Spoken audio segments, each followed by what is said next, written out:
अस्सलाम वालेकुम, आप देख रहे हैं इनसाइड पाकिस्तान। मैं हूं मोहम्मद ज़फ़ीर। सियासी और माशी बहरान में घिरा हुआ पाकिस्तान, इस वक्त माशी दलदल में फंसा हुआ है पाकिस्तान, और इसका हल कैसे मुमकिन हो सकता है, पाकिस्तान कैसे सरवाइव करेगा। पिछले कई दिनों से ये कहा जा रहा था कि शायद पाकिस्तान डिफ़ॉल्ट कर रहा है टेक्निकल बुनियादों पे। जो हमारे माशी एक्सपर्ट हैं वो ये बता रहे हैं कि पाकिस्तान टेक्निकल बुनियादों पे तो डिफ़ॉल्ट कर चुका है। और हमारे वज़ीर-ए-आज़म ने हालिया कुछ दौरे भी किए सऊदीया, दुबई और दूसरे दोस्त ममालिक के साथ। सरमायादारी के हवाले से और ख़ास तौर पे कर्ज से लेने के हवाले से बात हुई। IMF कह रहा है कि हमने किसी भी तरह की कोई फ़ंड की मंजूरी नहीं रोकी, लेकिन जो शराइत हैं वो बिल्कुल वाज़ेह हैं। पाकिस्तान में ये खबरें गर्दिश कर रही थी कि वर्ल्ड बैंक ने पाकिस्तान को कर्जा फराहम करने में कुछ डिले किया है। इसमें कितनी सच्चाई है और क्या वजह है नाजरीन कि पाकिस्तान अपनी इकॉनमी बेहतर नहीं कर पा रहा। माजी में हमने देखा इमरान खान साहब की हुकूमत थी तो कहा जा रहा था कि वो तजर्बेकार नहीं है, तो इसलिए इकॉनमी बेहतर नहीं हो रही। जब ये हुकूमत आई तो उन्होंने कहा कि हम तजर्बेकार भी हैं, IMF को हमसे बेहतर कोई नहीं जानता, हम IMF के साथ बेहतर डील करेंगे, लेकिन हम नहीं कर सके। इकॉनमी हमारी कंट्रोल नहीं हो सकी। हम क्या वजह है कि भारत और बांग्लादेश से भी बहुत पीछे रह गए हैं, और कौन से ऐसे अवामिल हैं जो हमें आगे नहीं बढ़ने दे रहे, और कौन से ऐसे अवामिल हैं जिनके ऊपर हम अमल करके आगे बढ़ सकते हैं। ऐसे क्या प्रोग्राम्स हो सकते हैं जो पाकिस्तान की इस डूबती मैशत को बेहतर बना सकते हैं। इन तमाम इश्यूज़ पे बात करेंगे। आज हमारे साथ मौजूद हैं जनाब डॉक्टर शाहिद हसन सिद्दीकी साहब। पाकिस्तान की इकॉनमी का बड़ा नाम, हमेशा बहुत ही अच्छा लिखते हैं, बोलते हैं, और बहुत दिनों बाद आज हमें उन्होंने प्रोग्राम में वक्त दिया। डॉक्टर शाहिद हसन सिद्दीकी साहब, खुश आमदीद कहते हैं आपको प्रोग्राम में। बहुत शुक्रिया आपका। डॉक्टर साहब, सबसे पहले तो ये बताइएगा, चूँकि बहुत सारे एक्सपर्ट्स और ख़ुद जो साबिक वज़रा हैं वो ये कह चुके हैं कि टेक्निकल बुनियादों पे तो हम डिफ़ॉल्ट कर चुके हैं। आप एदाद व शुमार को बहुत बेहतर समझते हैं, बड़ा अच्छा लिखते भी हैं, बोलते भी हैं। आपको लग रहा है कि हमारी इकॉनमी वाकई में इतनी नीचे चली गई है कि हम वाकई टेक्निकल डिफ़ॉल्ट कर चुके हैं? ये पहले मैं आपसे ये अर्ज कर दूं कि पिछले 2 महीने में मैंने 2 दर्जन मरतबा कहा है, दो जी दर्जन मरतबा कि पाकिस्तान ने डिफॉल्ट नहीं किया है, और ना 2022 में और ना 2023 में पाकिस्तान डिफॉल्ट करेगा। ठीक। नंबर एक। दूसरे कि हमारे जो सियासतदान हैं वो बार बार ये कह रहे थे कि जी पाकिस्तान डिफॉल्ट कर रहा है, पाकिस्तान डिफॉल्ट करेगा। जी जब उनको कन्फ्रंट किया गया तो जी बहुत ज्यादा ताखीर के बाद उन्होंने टेक्निकल डिफॉल्ट का वर्ड यूज बिल्कुल। किया। शाह लेकिन साहब, अब चूँकि शब्बर जैदी साहब फरमा चुके हैं बारहा कि हम टेक्निकल डिफ़ॉल्ट कर चुके हैं, तो इसलिए आपने खुद ये बात कह दी, तो मैं इसका रेफरेंस देना देखिए चाह रहा मैं हूँ। जो बात कर रहा जी जी हूँ, मेरी बात पे आप गौर करें। शब्बर जैदी ने जो लफ्ज इस्तेमाल किया था वो ये किया था कि पाकिस्तान दिवालिया हो चुका है। जी।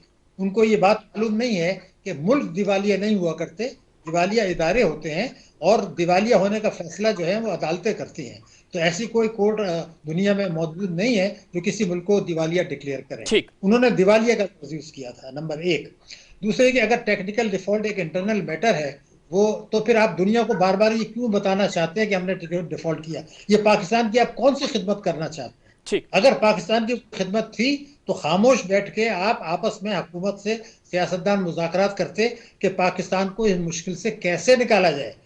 वो तो आज तक नहीं कर रहे। कभी कहते हैं इंतखाबात करा दो, कभी कहते हैं असेंबलियां डिसॉल्व कर दो, लेकिन डिफॉल्ट और टेक्निकल डिफॉल्ट की बातें नारे लगा रहे हैं। तो वो पाकिस्तान की खिदमत कर रहे हैं या हुकूमत को नुकसान पहुंचाने के लिए पाकिस्तान को नुकसान पहुंचा रहे हैं? ये सवाल हमारे और आपके सोचने का है, नंबर एक।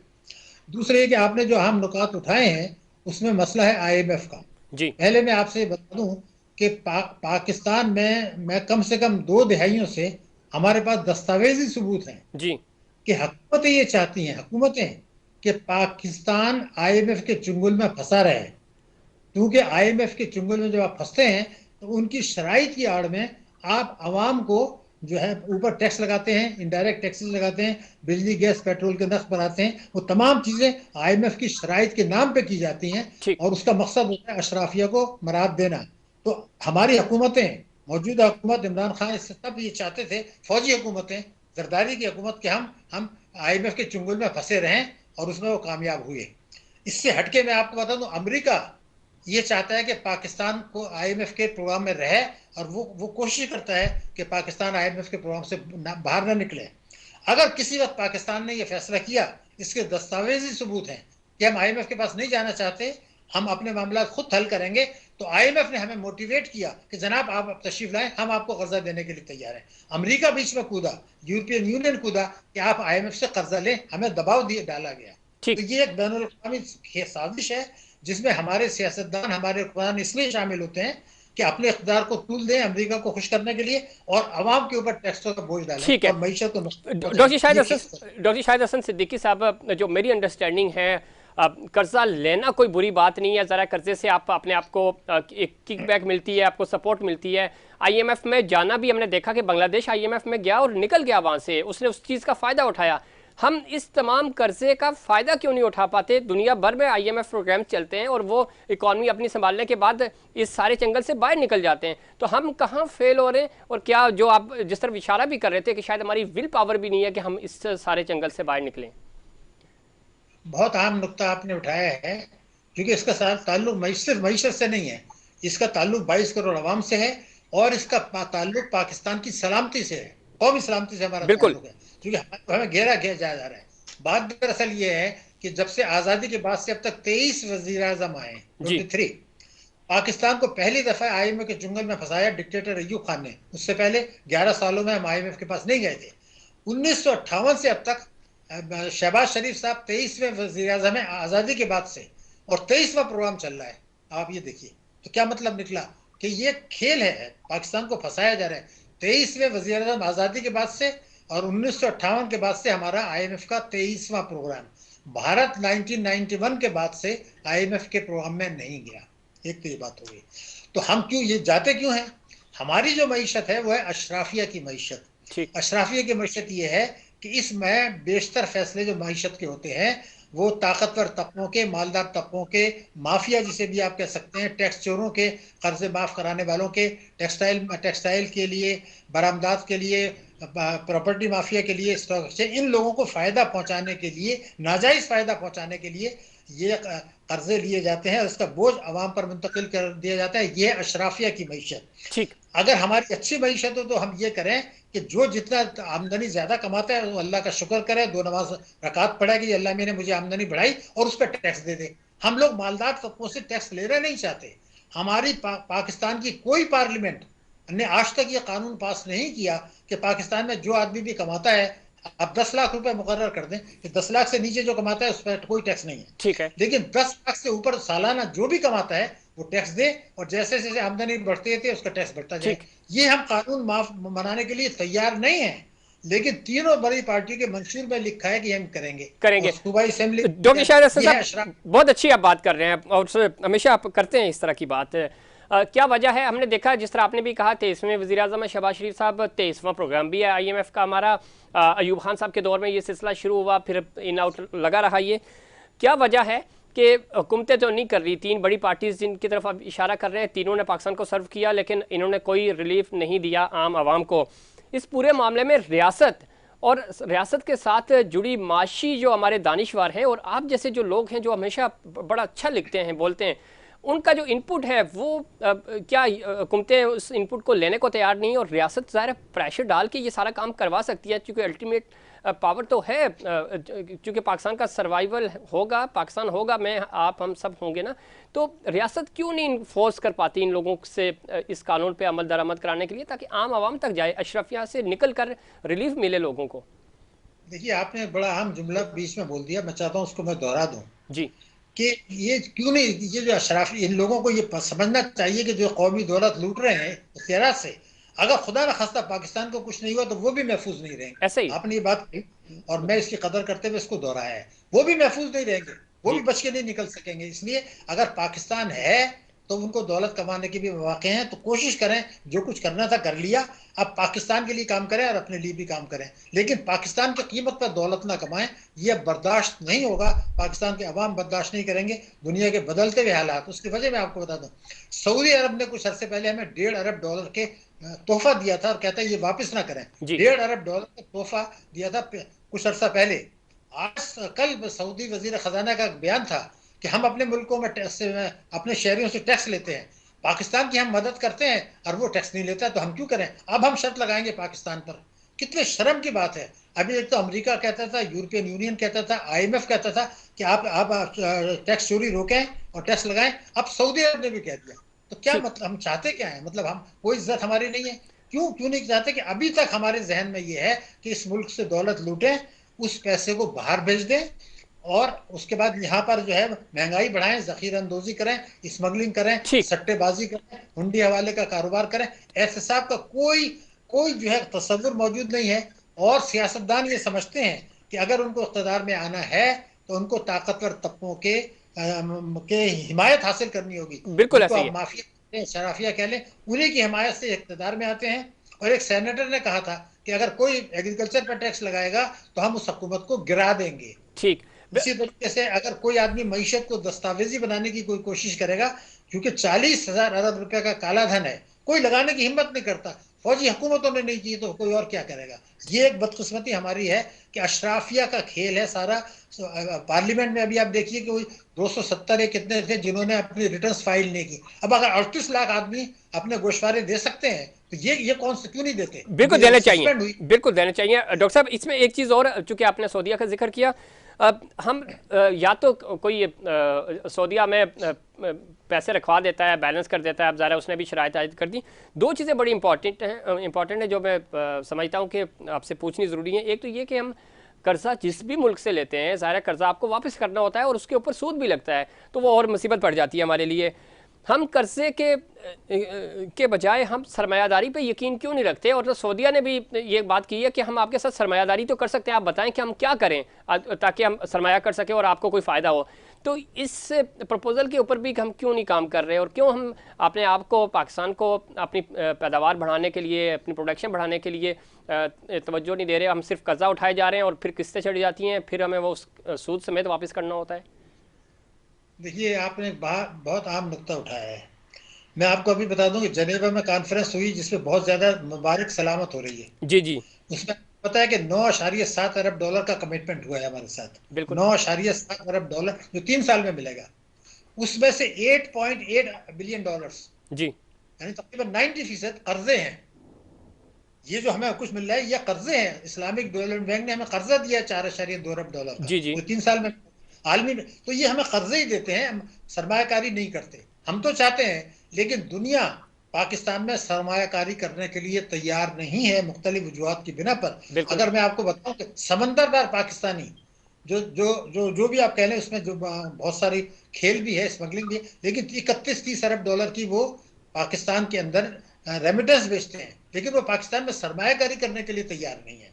दुनिया पाकिस्तान में सरमायाकारी करने के लिए तैयार नहीं है। अभी जो आदाद शुमार आए हैं, जुलाई से दिसंबर के 6 महीने में पाकिस्तान में जो टोटल बैरूनी सरमायाकारी दुनिया भर से आई है वो है 431 मिलियन डॉलर, यानी आधा अरब डॉलर।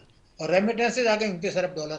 हमारे यहाँ जो है लोग सरमायाकारी नहीं करते। उसकी वजह यह है कि सरमायाकारी करने का माहौल नहीं है। यहाँ पर कॉस्ट ऑफ, देखिए हमारा डिस्काउंट रेट 16% है। जी हमारी महंगाई जो है 24.5% है।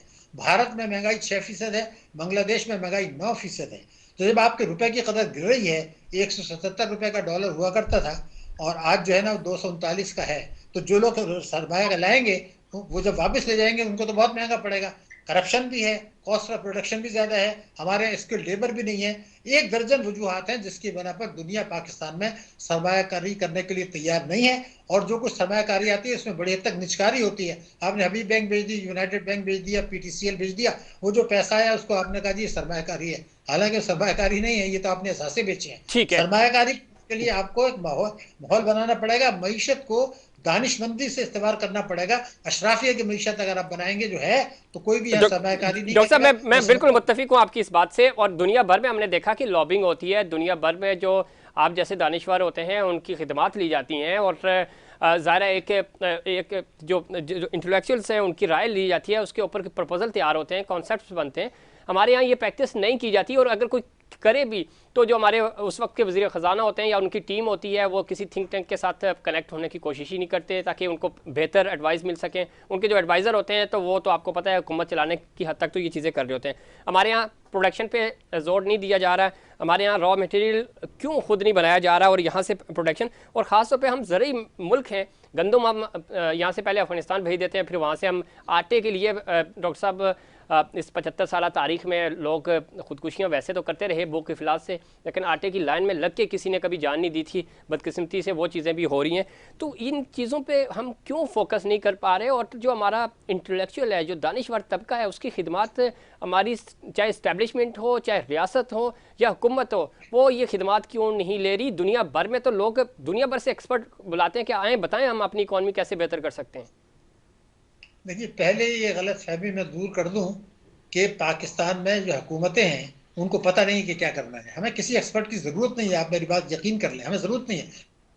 ठीक, तो सही क्यों नहीं कर रहे सर? पार्लियामेंट के मेंबरान को पता है क्या करें, सबको पता है। सवाल ये पैदा क्यों करें? हमारे सनतकारों को ले लीजिए, वो अगर ये सोचते हैं कि अगर प्रॉपर्टी में पैसा लगा दिया जाए, सट्टेबाजी में पैसा लगा दिया जाए, स्मगलिंग कर ली जाए, जखीरा अंदोजी कर ली जाए, वो बेहतर है। जो लेबर प्रॉब्लम है, बस सनतें चलाएं, उसके बाद इनकम टैक्स का है, एफबीआर का मसला है, लेबर का मसला है, बहुत सारे मसले आते हैं, तो क्यों नहीं ये सट्टेबाजी करें?